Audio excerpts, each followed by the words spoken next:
Hello friends, welcome to our channel. Friends, நான் உங்கள் அபி. இன்றைக்கி இந்த வீடியோவில் நம்ம இந்த ஒரே ஒரு சட்னி அரைச்சா போதுங்க. இட்லி, தோசை, சப்பாத்தி, பூரி, சாதம் இப்படி எல்லாத்துக்கூடமே வச்சு சாப்பிட்லாம். அந்தளவுக்கு ஒரு சூப்பரான ரொம்ப ஈஸியான ஒரு சட்னி தாங்க நம்ம இன்றைக்கி பார்க்க போகிறோம். இப்போ வாங்க இது எப்படி செய்யுதுன்னு பார்க்கலாம். அடுப்பில் ஒரு பேன் வச்சுக்கோங்க. அதில் 2 ஸ்பூன் அளவுக்கு எண்ணெய் சேர்த்துக்கோங்க. இந்த சட்னி செய்கிறதுக்கு யூஸ் பண்ணக்கூடிய இன்க்ரீடியன்ட்ஸ் எல்லாமே நம்ம வீட்டில் இருக்கக்கூடியதாக தாங்க இருக்கும். ரொம்ப சிம்பிளாகவும் செஞ்சு முடிச்சிடலாம். அதே சமயத்தோட டேஸ்ட் பார்த்துட்டோம்னா வேறு லெவலில் இருக்குங்க. இப்போ இதில் கொஞ்சமாக கடலைப்பருப்பு சேர்த்துக்கோங்க. எண்ணெய் சூடானதும்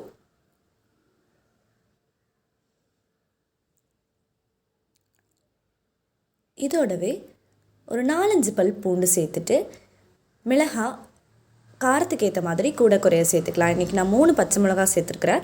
நீங்கள் காஞ்ச மிளகா இருந்துச்சு அப்படின்னா அது கூட சேர்த்துக்கலாங்க. இந்த மாதிரி சட்னி எல்லாம் செய்யும்போது கண்டிப்பாக நம்ம நார்மலாக சாப்பிட்றத விட அதிகமாக சாப்பிடுவோங்க. அந்தளவுக்கு இந்த சட்னி அவ்வளோ ஒரு டேஸ்டியாக இருக்கும்.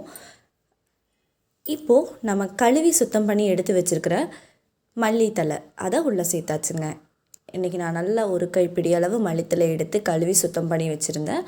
அதையும் எடுத்து உள்ளே சேர்த்தாச்சு. மல்லித்தலை சேர்த்ததுக்கப்புறமா நல்லா வதக்கி விடணுங்க. இப்போ பாருங்கள், அது அப்படியே கொஞ்சமாக வதங்கிட்டுருக்கு. அப்போ தான் அதோடய பச்சை வாசனையெல்லாம் போகி நமக்கு சட்னி செய்யும்போது நல்லாயிருக்கும். நம்ம வீட்டில் சப்போஸ் டிஃப்ரெண்ட்டாக நம்ம சட்னி செய்யணும் அப்படின்னுலாம் நினைக்கும்போது மல்லித்தலையை வச்சு இந்த மாதிரி சட்னி செய்யலாங்க. ஒரே மாதிரி தேங்காய் சட்னி, புளி சட்னி அப்படின்னு செஞ்சிட்ருக்கிறதுக்கு இந்த மாதிரியெல்லாம் செய்யும்போது நமக்கு சாப்பிட்றதுக்கு இன்னமும் நல்லாயிருக்கும். இப்போ பார்த்துட்டிங்கன்னா அப்படின்னா அந்த மல்லித்தலையெல்லாம் இன்னும் கொஞ்சம் நல்லா வதங்கி கிடச்சிருக்கு. இன்னும் ஒரு நிமிஷம் அப்படியே விட்டுருங்க. அதுக்கப்புறமா ஒரு 1/4 மூடி அளவுக்கு தேங்காய் எடுத்து கட் பண்ணி உள்ளே சேர்த்துக்கோங்க.